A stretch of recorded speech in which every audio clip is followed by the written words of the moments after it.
झारखंड में परिवर्तन के लिए बीजेपी लगातार महीनों से प्रयास कर रही है। लगातार कार्यक्रम चल रहे हैं। प्रधानमंत्री जी का दौरा एक तरह से कहा जाए तो झारखंडी लैंग्वेज में कहा जाए तो बोहनी हो गया है। अब इसके बाद परिवर्तन यात्रा की बात जो है वो महत्वपूर्ण है, जिसमें कि संथाल परगना से शुरू होगी।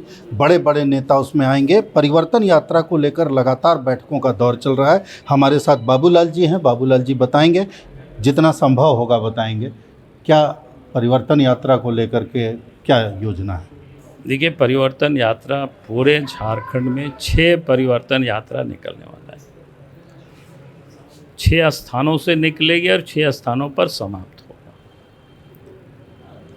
जहाँ से यात्रा प्रारंभ होगी वहाँ भी कोई ना कोई बड़ा कार्यक्रम होगा और कोई ना कोई बड़े नेता आएंगे, और जहाँ समाप्त होगा वहाँ भी कोई ना कोई बड़े लीडर आएंगे और सभा को संबोधित करेंगे। और बीच में भी कई जगहों पर होगी, वहाँ भी कार्यक्रम होगा, वहाँ भी बड़ा कार्यक्रम होगा, नेता वहाँ भी आएंगे। और सामान्यतया मैं कह सकता हूँ सभी 81 विधानसभा क्षेत्र से होते हुए यात्रा परिभ्रमण करेगी। अमित शाह जी का जो संथाल परगना दौरा होगा, बदलाव कितना उसके बाद फिर देखा जाए, चूँकि बदलाव के लिए तो आप लोग लगातार प्रयासरत हैं, लेकिन जब कोई बड़ा नेता बाहर से आता है या दिल्ली से आता है तो एक असर छोड़ के जाता है। जैसे प्रधानमंत्री जी छोड़ के गए। अभी आप बोल रहे थे हमारे किसी साथी को कि किसी प्रधानमंत्री, बिल्कुल सही बात है कि कोई प्रधानमंत्री 260 किलोमीटर की यात्रा तय करके सड़क मार्ग से नहीं गया, तो एक असर तो छोड़ के गए। तो कितना असर छोड़ के वो जाएंगे? अब ये आकलन तो आप लोगों के जिम्मे है। आपकी उम्मीद बताइए। नहीं, हमारी तो हमारे लीडर हैं, देश के गृह मंत्री हैं, तो स्वाभाविक है कि उनके आने से जनता में भी एक भरोसा बढ़ेगा और हमारे कार्यकर्ताओं में भी एक उत्साह होगी। संथाल परगना में घुसपैठ को जिस तरह से लगातार आप सामने रखते आ रहे हैं, ऐसे में परिवर्तन यात्रा जब भगुनाडीह से निकलेगी और संथाल परगना में घूमेगी, तो आपको क्या लगता है कि वो जो मुद्दा है वो मुद्दा और प्रभावी रूप से सामने आ पाएगा? देखिए, निश्चित रूप से अब यात्रा जाएगी और यात्रा के माध्यम से जगह जगह पर लोगों को बताया जाएगा, जिससे सामान्य लोग नहीं समझते हैं कि उससे क्या नुकसान है, क्या लाभ है।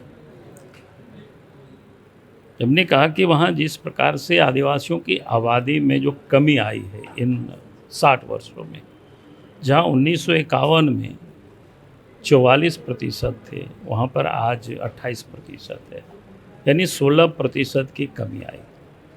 तो उसका असर सभी जगहों पर पड़ेगा, लेकिन सबसे अधिक ट्राइबल पर पड़ेगा, क्योंकि आदिवासियों को आबादी के अनुपात में उनको रिजर्वेशन है, चाहे लोकसभा में हो, विधानसभा की सीटें हो, चाहे सरकारी सेवाओं में। आबादी के अनुपात जब कम होंगे तो उनकी जो आरक्षित लोकसभा की सीटें हैं वो भी घटेगी, आरक्षित विधानसभा की सीटें हैं वो भी घटेगी, आरक्षित जो सरकारी सेवाओं में सीटें हैं वो भी घटेगी, और जल जंगल ज़मीन से, यानी रोटी बेटी माटी, उससे तो हाथ धोएंगे।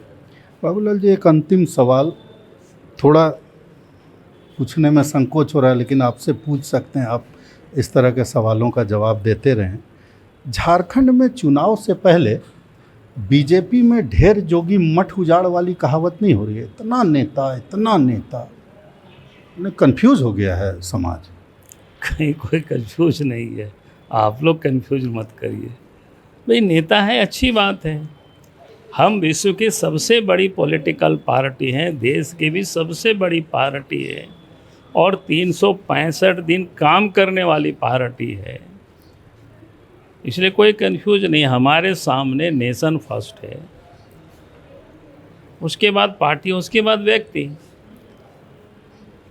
तो हमारे कार्यकर्ता इन सिद्धांतों को, इन मान बिंदुओं को मान करके काम करते हैं। और सबको पता है, चुनाव तो लड़ेंगे 81, चुनाव तो लड़ेंगे 14, उससे अधिक तो नहीं लड़ पाएंगे झारखंड में, सबको पता है। तब हज़ारों कार्यकर्ता जुड़े हैं, काम कर रहे हैं। इसलिए काम कर रहे हैं कि हमें बेहतर झारखंड बनाना है, बेहतर भविष्य झारखंड की बनानी है। 2047 तक भारत को विकसित देश बनाना है, और उसमें झारखंड का योगदान रहे। तो बाबूलाल जी ने बड़ी साफ गोई के साथ कई बातें कही। सबसे पहली बात तो परिवर्तन यात्रा को लेकर बहुत ज़्यादा उम्मीद झारखंड बीजेपी के नेताओं में है। परिवर्तन यात्रा की शुरुआत झारखंड के जो संथाल परगना इलाके से होगी, वो अपने आप में एक संदेश के स्तर पर बहुत महत्वपूर्ण होगी। और तीसरी सबसे महत्वपूर्ण बात कि बीजेपी में भले ही तमाम तरह के कन्फ्यूज़न हो नेताओं को लेकर, लेकिन कार्यकर्ता पार्टी के प्रति समर्पित हैं और यही विधानसभा चुनाव में मूल मंत्र के साथ कार्यकर्ता लगेंगे और सरकार बनाएंगे। भारत एक्सप्रेस के लिए कैमरामैन धर्मेंद्र के साथ मधुकर आनंद, रांची।